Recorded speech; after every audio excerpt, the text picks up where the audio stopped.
नमस्कार। भारतीय शास्त्रीय संगीत नृत्य हमारा अस्तित्व है, हमारी संस्कृति है, हमारी विरासत है। लेकिन इसे सहेजने, इसे प्रचार देने में, इसे प्रसार देने में हम लोग कितनी जिम्मेवारी से यह कार्य कर पा रहे हैं, ये सोचने का विषय है। अस्तित्व, भाषा, संस्कृति और विरासत के आज के अंक में आपकी मुलाकात करवाएंगे एक ऐसी शख्सियत से जो सितार बजाते हैं, लेकिन अपने आप को कहते हैं आईटी प्रोफेशनल से वेलनेस प्रोफेशनल की तरफ कदम उठाए हैं उन्होंने। नाम है आनंद भारद्वाज। सर, आपका एक्साइटेड स्टूडियो में बहुत बहुत स्वागत है। धन्यवाद। अजीब सी चीज़ है ये, फ्रॉम आईटी प्रोफेशनल से वेलनेस प्रोफेशनल। मैं चाहूँगा कि इस नई टर्मिनोलॉजी को आप हमारे दर्शकों के साथ साझा कीजिए। अच्छा, पहले तो आपका और आपके सभी दर्शकों को मेरा प्रणाम, नमस्कार। तो मेरी यात्रा कुछ ऐसी रही है कि पहले मैं आईटी इंडस्ट्री से जुड़ा था। अच्छा। आईटीईएस इंडस्ट्री से भी जुड़ा, और फिर एक वक्त ऐसा आया जब मुझे ये महसूस हुआ कि मैं इस इंडस्ट्री में ग्रो तो कर रहा हूँ, उसमें आगे बढ़ रहा हूँ, लेकिन एक अंदर से जो एक सेटिस्फैक्शन होती, जी हाँ, और उससे मतलब अंदर से एक सेटिस्फैक्शन नहीं थी। और उसी बीच मुझे ध्यान की प्रक्रियाओं से मेरा जुड़ना हुआ। अच्छा, एक मेडिटेशन से जुड़ना हुआ। एक बहुत बड़े मनीषी, बहुत बड़े ऋषि रहे हैं, ओशो, उनका नाम सुना होगा, भगवान आचार्य रजनीश। तो उनकी किताबों के माध्यम से, उनके कुछ प्रवचनों के माध्यम से ध्यान से जुड़ना हुआ। और अक्सर उनके प्रवचनों में संगीत की बात आती थी, और उनकी जितनी भी ध्यान विधियां हैं वो सब सारी ध्यान विधियां संगीत से जुड़ी हुई हैं। सब में संगीत का कुछ न कुछ इनपुट है। तो ये बड़ी यूनिक सी चीज़ थी, क्योंकि हमारी परंपरा में, खासकर जिस परिवार से मैं आता हूँ, योग ध्यान की परंपरा रही है। एक स्पिरिचुअलिटी की परंपरा रही है, लेकिन संगीत के माध्यम से ध्यान, ये एक बड़ी यूनिक सी चीज़ मुझे वहाँ अनुभव करने के लिए मिली। तो कुछ था जो कि अंदर से टच हुआ। तो फिर वो मेरा पहली बार मैं संगीत के माध्यम से ध्यान की ओर रुझान मेरा बढ़ा। और फिर लगन कुछ ऐसी लगी कि, और अंदर जैसा कि मैंने पहले बताया कि आईटी इंडस्ट्री में था, लेकिन अंदर से एक कॉलिंग थी कि मुझे कुछ और करना है, जिससे मैं लोगों से, एक कंप्यूटर के सामने बैठे रहने के बजाय, मशीन के बजाय, मैं सीधे लोगों से, लोगों से बात कर पाऊं। बिल्कुल वो एक थी कॉलिंग। और दूसरी बात ये भी थी कि मेरे मन में बड़ी इच्छा थी कि शहरों का अपना एक आकर्षण होता है, लेकिन मेरी इच्छा थी कि कहीं नेचर में, पहाड़ों में रहा जाए। वो संगीत जो पहाड़ों से मिलता है, हाँ, जो वनस्पति से मिलता है, बिल्कुल, वो अपने आप में अनूठा है। जी। तो सौभाग्यशाली हूँ कि दोनों चीज़ें मिल पाई। तो पहले मैं पूना में रहता था, पहले दिल्ली में रहता था, फिर पूना में कई साल रहा, और फिर अंदर से एक इच्छा जगी कि मुझे नेचर के करीब रहना है, प्रकृति के करीब रहना है, पहाड़ों में रहना है। तो धर्मशाला, हिमाचल में धर्मशाला बड़ी सुंदर जगह है, प्राकृतिक जगह। तो वहाँ जाने का मुझे अवसर मिला था, जस्ट एज अ टूरिस्ट। और फिर मैं दोबारा जब गया तो मन किया यहीं बस जाऊँ। अच्छा। तो मैं वापस पूना गया, रिज़ाइन किया, और बैग पैक की और वापस धर्मशाला आ गया। अजीब सी बात है ना, आईटी प्रोफेशन में जाने के लिए लोग तरसते हैं, जी, है ना। सालों की मेहनत के बाद आदमी जब आईटी प्रोफेशनल बन जाता है, कहता है मेरी थोड़ी सी तपस्या सफल हुई, लेकिन आपने समझा कि मेरी वो तपस्या नहीं है, मुझे नहीं, मैं कुछ और प्राप्त करना है। जी, आईटी प्रोफेशन बहुत अच्छा है, और उसकी ज़रूरत है, खासकर आजकल के युग में बहुत, बिल्कुल वो बहुत रेलेवेंट है और बहुत ज़रूरी है हमारी रोज़मर्रा के जीवन के लिए। हम सब लोग फ़ोन यूज़ करते हैं, वो एक आईटी का ही प्रोडक्ट है, जो भी सारे लेकिन आप अपने आप से भी जुड़ना चाहते थे। जी, लेकिन मेरी यात्रा कुछ और होनी थी, तो इसलिए मैं पहाड़ों में आ गया। और फिर मैंने योग सीखा। अच्छा। कई सारे स्कूल्स में गया, बिहार स्कूल ऑफ योगा में पढ़ाई की, शिवानंद योग से भी जुड़ा। अच्छा। तो पढ़ाई की, योग से जुड़ा, और फिर योग से रिलेटेड ही एक थेरेपी है जिसको डेवलप करने का श्रेय जाता है हमारी जो सबसे पहली टीचर रही उस थेरेपी की, कुसुम मोदक नाम है उनका। अच्छा। काफ़ी बुज़ुर्ग हैं अब तो, लेकिन मैं काफ़ी फॉर्चुनेट हूँ कि उनसे मैं सीख पाया। वो BKS अयंगर जी की विद्यार्थी थी। अच्छा। तो BKS पूना के जो थे योगाचार्य BKS अयंगर, पद्म विभूषण शायद, विश्वविख्यात हैं वो। हाँ विश्वविख्यात। तो उनके साथ उन्होंने कई सालों तक रहकर उनसे सीखा और उनके गाइडेंस में उन्होंने इस थेरेपी को बनाया, जिसको आयुर्वेदिक योगा मसाज थेरेपी कहते हैं। तो एक बड़ी यूनिक सी टेक्निक है जिसमें योग के माध्यम से कैसे शरीर के स्ट्रक्चर को, अलाइनमेंट को, उसको करेक्शन करना है। या अब तो जैसे सरकार ने भी इसे पिछले दिनों तो विश्व योग दिवस भी मनाया गया। जी जी जी। अब तो योग को दुनिया जानती है, बिल्कुल पहचान रही है। हाँ। तो जब मैं पूना में था तो उसी दौरान जब मैं इस ऊहापोह में था कि IT इंडस्ट्री में उतना मुझे मन नहीं लग रहा है, मैं कुछ और ढूंढ रहा था कि कुछ करूं जिससे कि डायरेक्ट लोगों से जुड़ पाऊं, नेचर के करीब रह सकूं। तो उसी वक्त और उस ऐसे माहौल में था लकीली कि वो गाइडेंस, वो इनपुट्स मिलते चले गए। तो कुछ थेरेपीज़ मैंने सीखी, पूना में थोड़ी तालीम ली उसकी। फिर जैसे मैंने बताया बिहार योग स्कूल में, और शिवानंद योग से भी ट्रेनिंग ली मैंने। तो फिर और ध्यान विधियों को भी सीखा था मैंने पूना में। तो फिर जब मुझे ऐसा लगा कि मैंने जो चीज़ सीखी है अब मैं उसको शेयर कर सकता हूँ लोगों के साथ, जब ऐसा महसूस हुआ। और पहले तो ऐसे ही इनफॉर्मली ही दोस्तों के साथ कुछ चीज़ें शेयर करता था। जब उन्होंने कहा कि नहीं, अब हमें ऐसा लगता है कि आप प्रोफेशनल लेवल पे काम करना चाहिए, तो उसी दौरान फिर धर्मशाला की यात्रा हुई। और धर्मशाला जब पहुंचा तो ऐसा लगा कि ये जगह बड़ी अच्छी रहेगी, प्रकृति में है, जहाँ दलाई लामा रहते हो। जी जी बिल्कुल, वहाँ पे प्रकृति में वो चीज़ तो रहेगी। एब्सोल्युटली। तो देवभूमि कहा जाता है। बिल्कुल, और बहुत सुंदर है। तो वहाँ मन लग गया। अच्छा। और लकीली वहाँ के बड़े प्यारे लोकल लोग हैं, उनका सपोर्ट भी मिला।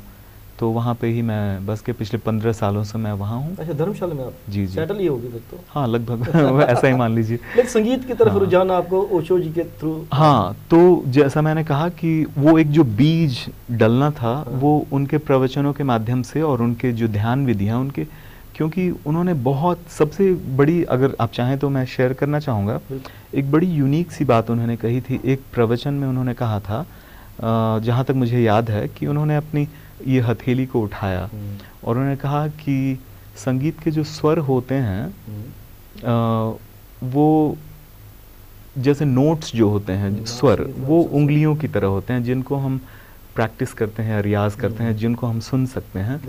लेकिन जो असली संगीत होता है वो उंगलियों के बीच जो गैप्स होते हैं उनकी तरह होता है। तो संगीत और साइलेंस का एक बड़ा ही यूनिक सा समावेश उनकी जो देशना है उसमें था। और इसमें भी संगीत है। बिल्कुल बिल्कुल, हाँ। तो वो एक बड़ी यूनिक सी कॉन्सेप्ट थी, और उसने मुझे प्रेरित किया कि कैसे संगीत एक ब्रिज बन सकता है, एक सेतु बन सकता है ध्यान के लिए। और वही उन्होंने, इसलिए वो संगीत का इस्तेमाल भी किया करते थे कि क्योंकि नॉर्मली अगर आप किसी को कहते हैं कि चलो आंख बंद करके बैठ जाओ तो मुश्किल होगी, दिमाग में 1000 विचार चलते रहते हैं। संगीत आपको उनसे तोड़ता है। हाँ, तो संगीत उसी तरह ले जाता है जहाँ आप जाना चाहते हैं। बिल्कुल, तो संगीत एक बहुत ही प्रभावशाली ब्रिज बन जाता है, सेतु बन जाता है आपको साइलेंस की ओर ले जाने के लिए। ब्रह्मांड में भी तो संगीत है। जब हम ओम का उच्चारण समझते हैं या सुनते हैं या पढ़ा है हमने, जी जी, ब्रह्मांड में भी ओम का उच्चारण है। बिल्कुल, ओम का हम किसी रिलीजन से ना भी जोड़ें तो साइंटिफिक वाइस है। हाँ हाँ, वो भी ध्यान ही। बिल्कुल बिल्कुल, हाँ। तो इसी सारे इनपुट्स के कारण मैं इस रास्ते पे चला, संगीत की तरफ। हाँ, लेकिन दिक्कत ये आ रही थी कि संगीत, खासकर हमारा जो शास्त्रीय संगीत है, सीखना था शास्त्रीय संगीत, क्योंकि नॉर्मली जो सुगम संगीत वगैरह है वो भी अच्छा है, लेकिन वो चीज़ आपको अंतरात्मा तक दे नहीं पाता। जी जी, एंटरटेनिंग है, अच्छा है, सुंदर है, सब कुछ है और लोक कल्चर से जुड़ा हुआ है। लेकिन मुझे ऐसा संगीत चाहिए था, क्योंकि मेरा पर्पस था ध्यान। ऐसा संगीत सीखना था जिसके माध्यम से मैं खुद और जिनके साथ भी शेयर करूं उनको भी ध्यान की अनुभूति हो, ये एम था। तो नेचुरली शास्त्रीय संगीत सीखना था। तो उसके लिए गुरु की आवश्यकता होती है। तो गुरु आजकल मिलते बड़ी मुश्किल से हैं। हाँ, ये भी सत्य हाँ, है। अक्सर क्योंकि गुरु शिष्य परंपरा वाले गुरु बहुत कम अब। हाँ, वो परंपरा अभी भी है, लकीली है, लेकिन हाँ काफ़ी बदलाव आए हैं उस परंपरा में भी। तो मैं बहुत सौभाग्यशाली हूँ कि मुझे मेरे जो गुरुजी हैं पंडित रविंद्र नारायण गोस्वामी जी, उनका सानिध्य मिला हुआ है, उनका वो सिखा रहे हैं मुझे, और उनसे मुलाकात भी बड़े इंटरेस्टिंग सिनारियो में हुई थी। अगर चाहें तो मैं शेयर करना चाहूँगा, क्योंकि ये भी काफ़ी इंटरेस्टिंग चीज़ है कि मैं कुछ यादगार लम्हे होते हैं। हाँ, यादगार लम्हे तो कईयों के लिए प्रेरणादायक भी बनते हैं। बिल्कुल बिल्कुल। तो 2014 की बात है, मैं स्वीडन गया हुआ था किसी विजिट के लिए, अपने काम के सिलसिले में स्वीडन गया हुआ था। आईटी के चक्कर में? नहीं, आईटी प्रोफेशन छोड़ चुका था। मैं हाँ, अपनी मेडिटेशन वेलनेस वाले प्रोफेशन के सिलसिले में, और घूमने भी गया हुआ था स्वीडन। तो जिस परिवार के साथ मैं रुका हुआ था, मेरे दोस्त के पास, उन्होंने, चूँकि वो जानती थी कि मुझे संगीत में बहुत रुचि है और सितार भी सीखना थोड़ा बहुत मैंने शुरू किया था, तो उन्होंने मुझे सरप्राइज़ करने के लिए एक सितार कॉन्सर्ट वहाँ हो रहा था, उसकी उन्होंने बुकिंग कर रखी थी। हाँ, और स्वीडन में वैसे तो वायलिन चलते होंगे, लेकिन हाँ, सितार भी चलते हैं? नहीं, सितार उतना पॉपुलर नहीं है। तो जब मैंने सोचा कि स्वीडन जैसी जगह में सितार का कॉन्सर्ट हो रहा है, तो मैंने हाँ भाई बिल्कुल चलेंगे। तो चल पड़े हम लोग। तो वहाँ गए तो बड़े एक सुंदर प्राकृतिक माहौल में ही वो कॉन्सर्ट ऑर्गेनाइज किया गया था, और जो सितार वादक थे, बहुत अच्छा सितार उन्होंने बजाया। और फिर कॉन्सर्ट के बाद उनसे मुलाकात हुई, तो नेचुरली मैंने उनसे पूछा कि भाई कहाँ से आपने सीखा इतना सुंदर सितार बजाना? तो उन्होंने मेरे गुरुजी का नाम लिया, पंडित रविंद्र नारायण गोस्वामी जी का नाम लिया, कहा कि मैंने उनसे तालीम ली है। तो बस उसी क्षण मैंने डिसाइड किया कि अगर कोई व्यक्ति एक विदेशी को इतना अच्छा बजाना सिखा सकता है, क्योंकि सितार एक, जैसा आप जानते हैं, कठिन साज है, उसके लिए बहुत धैर्य से, बहुत साधना करनी पड़ती है। और चूँकि हमारा शास्त्रीय संगीत और वेस्टर्न म्यूज़िक बहुत अलग है ना, तो एक विदेशी को इतना अच्छा सितार बजाना सिखा पाना, तो ये वाकई, हाँ, तो ये मैं जानता भी हूँ थोड़ा बहुत जी। नहीं, मुझे ये लगा ना कि अगर कोई गुरु इस तरह से सिखा पा रहा है, हाँ, तो वाकई वो बहुत अच्छे गुरु होंगे, मुझे उनसे मिलना चाहिए, उनसे सीखना चाहिए। तो एक जो बीज पड़ा वहाँ और वो सर्च शुरू, तो फिर लकीली उनके और शिष्यों से भी जुड़ना हुआ, और इवेंचुअली उस घटना के 3-4 साल के बाद मेरी गुरुजी से मुलाकात बनारस में हुई। उनके घर पे गया, उनसे मिला और इच्छा जाहिर की कि मैं आपसे सीखना चाहता हूँ। तो बहुत मेरे गुरुजी की सबसे खास बात है कि बड़े ही सरल हैं और सहज हैं।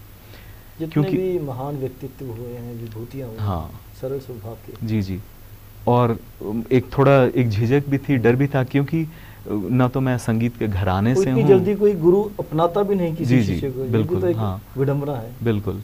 तो एक हेजिटेशन थी, लेकिन मेरे गुरुजी इतने काइंड हार्टेड हैं, बहुत ही सहज और सरल स्वभाव के व्यक्ति हैं। उन्होंने बात की, उन्होंने समझा मेरी बात को, और वो राजी हुए कि हाँ, मैं आपको सिखाऊंगा। आपकी ईमानदारी उसमें बिल्कुल, हाँ, ईमानदारी झलक रही जी। और दिक्कत ये भी थी कि देखिए संगीत, और ये सही भी है, तरीका यही है कि आप सब कुछ छोड़कर संगीत पर ध्यान दें, करें।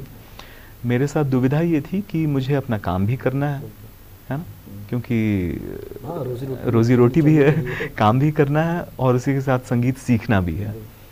तो उन्होंने मेरी इस बात को समझा और उन्होंने कहा कि ठीक है, इसको दोनों को मैनेज कर सकते हैं, साथ तालमेल बिठाकर करेंगे, क्योंकि हाँ, यात्रा लंबी होगी, ये उन्होंने कहा, क्योंकि अगर आप सब कुछ करते हुए संगीत कर रहे हैं तो नेचुरली जैसे कोई व्यक्ति 5 साल में सीखता है तो आपको शायद 10 साल लगे। आपकी डेडिकेशन, आपकी कितना पेस ऑफ लर्निंग है, उस पर डिपेंड करेगा। लेकिन उन्होंने ये समझाया कि ये यात्रा लंबी होने वाली है, तो मैंने ठीक है, कोई बात नहीं, करेंगे। तो फिर उनसे सीखना शुरू किया 2020 से। अच्छा। उनसे मैंने तालीम लेनी। तो अगर 3 साल में अपने लिए हाँ, नाम कमा लिया आपने। नहीं मैं तो बहुत ही नहीं, मैं कहना चाहूँगा कि जितने भी ख्याति प्राप्त कलाकार होते हैं, वो परफेक्शनिज्म की तरफ जाते तो हैं, लेकिन कभी नहीं कहते कि हम करीब भी पहुँचे हैं। नहीं, मंजिल दूर है। हाँ, नहीं, और मेरे लिए तो वाकई ये बात सच है कि अभी तो मैं पैदा ही हुआ हूँ एक तरह से, अभी सितार पे हाथ रखना शुरू ही किया है। और आपने जो अभी रिसेंटली जम्मू में जी, परफॉर्मेंस दी, बड़े बड़े वहाँ पे दिग्गज बैठे हुए थे, उन्होंने कहा कि जी ऐसा नहीं लगता। उस सब गुरुजी की, सब मेरे गुरुजी की कृपा है, क्योंकि जो मैंने बजाया, जो धुन राग किरवानी में बजाई, वो मेरे गुरुजी की बनाई हुई धुन है। तो उनकी बनाई हुई धुन उन्हीं को याद करके उन्हीं को समर्पित किया, इसलिए शायद थोड़ा बहुत अच्छा बज गया होगा। आपने सितार को ही क्यों हाँ, वाद्य यंत्र के हाँ, ये बड़ी इंटरेस्टिंग कहानी है कि सितार एक, जब मैं छोटा था, टीनेजर था। पंडित रविशंकर जी से तो नहीं प्रभावित रहे? हाँ बिल्कुल, उनसे, वो तो भाई सितार बजाने वालों के भगवान हैं, उनसे कौन प्रभावित नहीं होगा, वो तो हम उनके प्रभाव के कारण पूजनीय हैं। सुना तो था उनको, कई लोगों को सुना है, लेकिन सौभाग्य से पंडित रविशंकर जी को और उनकी जो बेटी हैं अनुष्का शंकर जी, दोनों को मुझे लाइव सुनने का मौका मिला जब मैं पूना में रहता था। तो 2008 या 9 में उन्हें सुनने का मौका मिला, और वो वहाँ पूना में शायद उनका आखिरी कॉन्सर्ट था, क्योंकि जैसे जानते हैं 2012 में वो स्वर्गवासी हुए। तो नेचुरली पंडित रविशंकर तो सारे सितार से जुड़े हुए लोगों के भगवान हैं, तो उनको सामने बैठकर सुन पाना बहुत सौभाग्य की बात थी। तो नेचुरली उनका इन्फ्लुएंस रहा है। और सबसे बड़ी बात ये है ना कि जैसा मैंने कहा, फिर ओशो की बात आती है कि एक प्रवचन में उन्होंने कहा था कि ध्यान की जो यात्रा होती है, या जीवन की यात्रा जो होती है, वो एक साज की तरह होती है। जैसे सितार के तार ज़्यादा कसे हों तो संगीत नहीं आएगा, ढीले हों तो संगीत पैदा नहीं होगा। वो एकदम जितना होना चाहिए उतने पे ही टिक के जब वो तार बनता है, तब वो परफेक्टली ट्यून्ड होता है, तब संगीत पैदा हो सकता है। ओशो में यही तो काबिलियत थी, यहाँ में जो कि जिंदगी को भी उन्होंने साज के साथ जोड़ा, संगीत के साथ जोड़ा, ताकि जो मानव जाति है उसको सरल भाषा में जिंदगी के मायने भी समझ आ जाए। बिल्कुल बिल्कुल। तो ये बात समझ में आई, तो नेचुरली सितार की बार बार आ रही थी। और दूसरी बात ये भी है कि जैसे मैंने कहा कि योग की थोड़ी बहुत साधना की मैंने, और योग ध्यान का एक बहुत प्राचीन ग्रंथ है, विज्ञान भैरव तंत्र, जिसके ऊपर कई ऋषियों ने, कई विद्वान लोगों ने, इंक्लूडिंग ओशो, उन्होंने बहुत उसकी टीकाएं की हैं, उसको डिस्क्राइब किया है बहुत अच्छे तरीके से, ताकि आम जन की समझ में बातें आ सकें। और जितनी भी साधना की विधियां हैं, उन सब को ट्रेस किया जा सकता है उस मूल टेक्स्ट जो विज्ञान भैरव तंत्र है, जिसमें 112 ध्यान की विधियां हैं, और उन्हीं विधियों से फिर बाकी विधियां निकली हैं। तो उसमें एक विधि जो मुझे बड़ी इंटरेस्टिंग लगी, उसका तार वाद्य से लेना देना है। हाँ, कि उसमें अगर मैं सही हूँ तो उसमें लिखा गया है कि जब हम किसी भी तार के वाद्य को, जैसे सितार हो गया, उसको जब सुनते हैं तो वो एक ध्यान की विधि बन सकती है, और उसकी फिर आगे डिस्क्रिप्शन है। तो ये मुझे बड़ी इंटरेस्टिंग लगी। और जब मैंने सितार बजाना शुरू किया, जब सीखना शुरू किया, तो चूंकि मेरा मकसद उसके थ्रू वो एक, हाँ, तो उस पे मैंने ध्यान दिया। और वाकई सितार मुझे बहुत अच्छा लगता है, उसकी आवाज़ इतनी मधुर होती है, और बहुत स्कोप है उसमें, सितार में।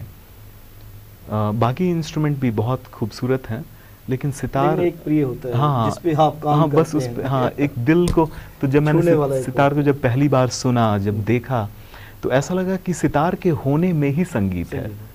सितार अगर रखा भी हो ना, तो उसको, हाँ, सितार एक रखा हुआ सितार भी जैसा लगता है कि कुछ कह रहा हो, कुछ गा रहा हो। तो सितार, मुझे ऐसा लगता है कि सितार के होने में ही संगीत है। और वाकई अगर देखें तो कितनी इंटरेस्टिंग बात है कि लकड़ी के टुकड़ों को, कद्दू को, तुम्बा जो होता है कद्दू का बना होता है, स्टील और ब्रास के तार, कुछ मेटल को, कुछ मनकों को मिलाकर कैसे बनाने वालों ने इतना खूबसूरत साज बना दिया, जो भी इंसान का गला कर सकता है, वो सितार पे लगभग वो चीज़ें की जा सकती हैं। तो बड़ी इंटरेस्टिंग बात है। और साधुवाद उन लोगों को भी जाना चाहिए जो लोग इस सितार को बनाने के प्रोफेशन से जुड़े हैं, और ये डेवलप भी कर रहे हैं उसको। बिल्कुल बिल्कुल, क्योंकि अक्सर ये होता है ना कि बजाने वाले सारी वाहवाही उन्हें मिल जाती है, लेकिन ये भी हमें सोचना चाहिए कि बनाया किसने, क्या वैज्ञानिक दिमाग है उनका, कि कैसे लकड़ी के टुकड़े को, मेटल को मिलाकर उन्होंने ऐसा साज बना दिया जो कि ऑलमोस्ट इंसान के गले की आवाज़ जो भी कर सकती है उसको वो किया जा सकता है उस साज पे। ये बहुत बड़ी उपलब्धि है बनाने वालों की। और मेरा ये मानना है कि जब भी बजाने वालों को तालियां मिलें तो बनाने वालों को भी मिलनी चाहिए। ये बहुत अच्छी बात की आपने कि जिन्होंने साज बनाया बिल्कुल उनको भी वही क्रेडिट जाता है जो साज बजाने वाले हैं। एब्सोल्युटली। आप एक्सेल स्टूडियो में है सर, आपका बहुत बहुत धन्यवाद। बहुत बहुत धन्यवाद, बहुत अच्छा लगा आपसे चर्चा करके, और आपके दर्शकों को भी मेरा प्रणाम। जब भी आप जम्मू में आएंगे और यहाँ पे परफॉर्मेंस देंगे, हम चाहेंगे कि आप फिर हमारे स्टूडियोज़ में आएँ, हम आपसे ढेर सारी बातें करेंगे। बिल्कुल। ध्यान में आप और आगे जाइए जी, साज में भी जाइए जी, और हमारे लिए भी सौभाग्य रहेगा यहाँ पे प्रस्तुतियों के माध्यम से हमें वह शिक्षा दे पाएँ, बिल्कुल, या बाकियों को भी प्रेरित। जी जी। और मेरे लिए भी बहुत प्रेरणा का क्षण है कि ऑल्दो मैं वाकई एक नौसिखिया हूँ, लेकिन आप लोगों ने इतना प्यार दिया, इतना सम्मान दिया, तो मेरे लिए मैं ये सीख लेकर जा रहा हूँ कि और भी अच्छा करूँ, और भी अच्छी तरह से बजाऊँ, और अच्छी तरह से साधना करूँ, ताकि कल को जब दोबारा हम लोग मिलें तो और भी बेहतर करके जाऊँ मैं, और बेहतर बातें भी करेंगे। बहुत बहुत शुक्रिया, बहुत बहुत धन्यवाद, थैंक यू। अस्तित्व, भाषा, संस्कृति और विरासत के आज के अंक में आपने बातचीत सुनी आनंद भारद्वाज जी से। उन्होंने कहा कि जब भी ध्यान लगाना हो तो संगीत इसमें विशेष भूमिका निभाता है, यह सत्य है। तभी तो म्यूज़िक थेरेपी के नाम से आजकल बहुत सारे लोग जो संगीतज्ञ हैं, जो वो लोगों को मानसिक शांति भी उपलब्ध करवा रहे हैं। ध्यान में संगीत विशेष महत्व रखता है। कैमरा पर्सन करण सिंह के साथ राजेश्वर सिंह राजू को अब दीजिए इजाज़त। नमस्कार।